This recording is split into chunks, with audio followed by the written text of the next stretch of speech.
Three voices of change. The first voice of change is the small, still voice inside of you that whispers and says, hey, bro, hey, you may not want to do this. I don't think this is a good idea. You know you shouldn't do this. You know what this is going to do, right? It's like this warning, warning, warning, warning. Now, depending on how self-aware we are, we may mute that fucker. Just, whoop, nope, don't want to listen to you. And what's sad is when you do that, over time, it gets more quiet and more quiet and more quiet until you tune it out. That's your true self, by the way. So you don't want to tune him out. That's or her out. You want to get connected to that. That's your intuitive voice. That's your connection to the rest of the world. But that small, still voice, right, that's guiding you. That's the first voice. And it comes as a gentleman. It comes out as a lady. It doesn't speak in fear, which is part of the problem, which is why I think a lot of us ignore it. It's just, it's there, it's quiet, it's presenting a truth to you you don't want to hear sometimes. Is that the When you get in tune with this voice, you start really listening to it. Intuition is different than feelings, but you become to intuit things much quicker. Samantha, do you have a question? Is that the spirit? Yeah. Okay, so that's the spirit, and then you want, so like what you were saying before is like you want your child, which is your subconscious mind, you want to quiet that one down, and then you want to listen more to the spirit to understand your identity. So the small, still voice, spirit, intuit is different than the what I would call false self or egoic self. That is really just a collection of experiences in this realm. That is useful, by the way. It is useful. It has its place, and I don't know if in the scope of our conversation today we'll get into it. Yeah, that's a great, Nick. That's a great way of saying that. Our own Jiminy Cricket, borrowing from Pinocchio. It's perfect. But exactly. So that small, still voice I would describe as spirit, and it's a guided, intuitive voice. Now, a lot of people will confuse feelings, emotion, egoic self, and false self with this. And you hear that a lot when people say, I'm just following my heart, and they're doing things that are clearly very dumb, or they keep repeating really dumb behavior, and every time their justification is, I'm just following my feelings.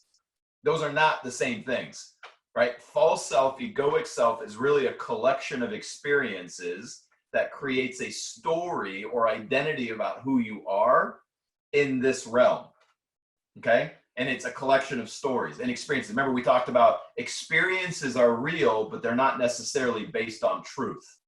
And this is why false self can be very devastating.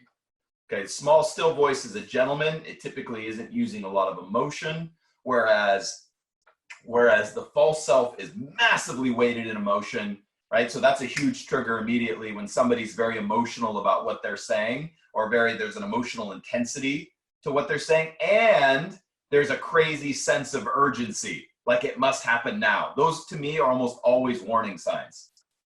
Warning, warning, massive sense of urgency. Something has to be done now. I'm emotionally compromised. Okay. Now, notwithstanding, if you're in a survival situation and somebody says duck, maybe good to duck. So there are aspects of this where you may want to listen.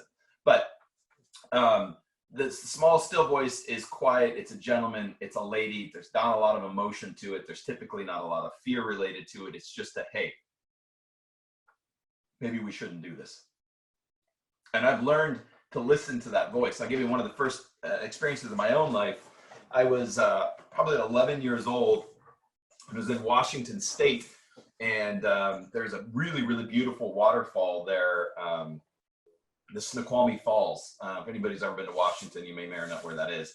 But really beautiful. And I was with my uncle and my cousin, and we were parked at the bottom of the falls, and I was in the back seat. I'm 11 years old. And we're waiting for the rest of my family at the bottom of the falls. And we're waiting there for like 10, 15 minutes, and they didn't come. And this small, still voice said, you guys need to leave. You need to go to the top of the falls.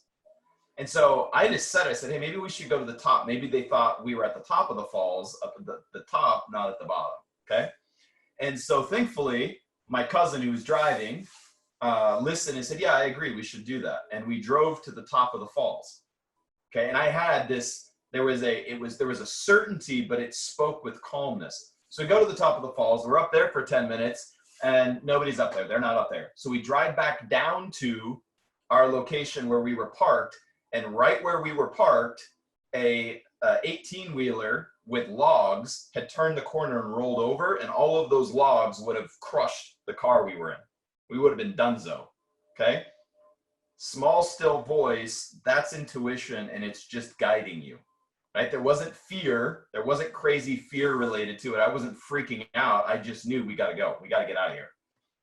Small, still voice. So first voice is the small, still voice inward. We're still on number 1. Number 2, you mute that fucker and you're like, I'm done. I don't want to listen to you. I'm not interested in what you have to say, okay? Well, we move on. The universe in its infinite wisdom goes, all right, cool. You clearly don't want to listen to the inner voice. Let's get an outer voice. The outer voice is friends and family.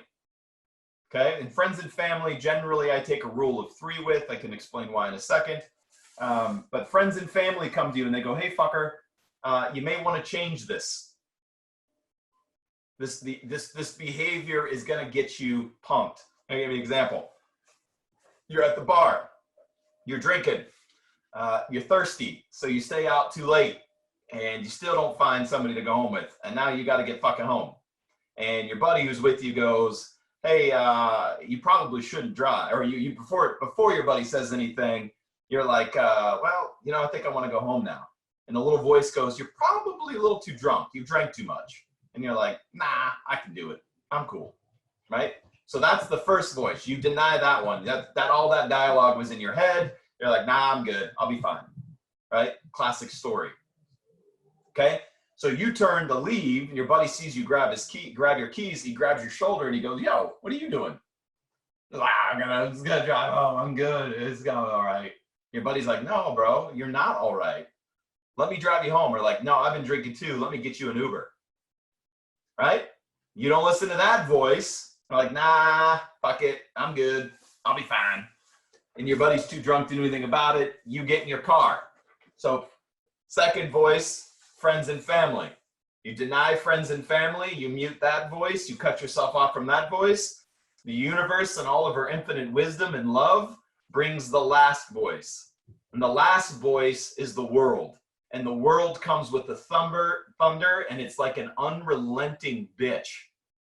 And it's painful, and it sucks. And when it comes, you're like, why me? Why is this happening? And until your head gets out of your ass, you usually will think you were a victim or it's unfair. And actually, it is the most merciful thing that could happen.